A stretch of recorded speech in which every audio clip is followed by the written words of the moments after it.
আমি আর মা সকালবেলা উঠে বেরিয়ে পড়েছিলাম মাসিবাড়ি যাওয়ার জন্য।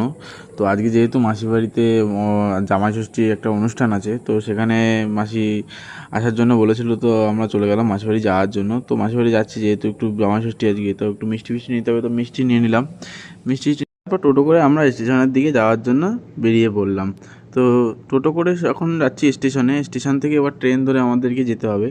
তো চলে আসলাম স্টেশনে এসে টোটোর ভাড়াটা দিয়ে আমি আর মা হাঁটতে লাগলাম স্টেশনের দিকে যাওয়ার জন্য। তো স্টেশনের দিকে যেতে যেতে মা বলছে যে কিছু ফল টল কিনে নে, একটু ফল নিয়ে নে। তো যেতে যেতেই সাই বাবার সাথে দেখা হয়ে গেল, তো একটু প্রণাম টনাম করে চলে গেলাম ফলের দোকানে। ফল টল কিনে নিলাম, নিয়ে প্রথমে নিলাম একটু পেয়ারা। তো পেয়ারাটা নিয়ে আমি চলে গেলাম স্টেশনের দিকে। স্টেশনে এসে আমার খুব খিদা পাচ্ছিলো, তো আমি ভাবলাম একটু কচুরি খেয়ে নিই। তো আমি একটু কচুরি খেয়ে নিলাম। তো কচুরি টচুরি খাওয়া হয়ে গেল, এবার স্টেশনে উঠে গেলাম। তো কী গরম পড়েছে তোমাদের কী বলবো, তোমাদের হাতটা দেখেই বুঝতে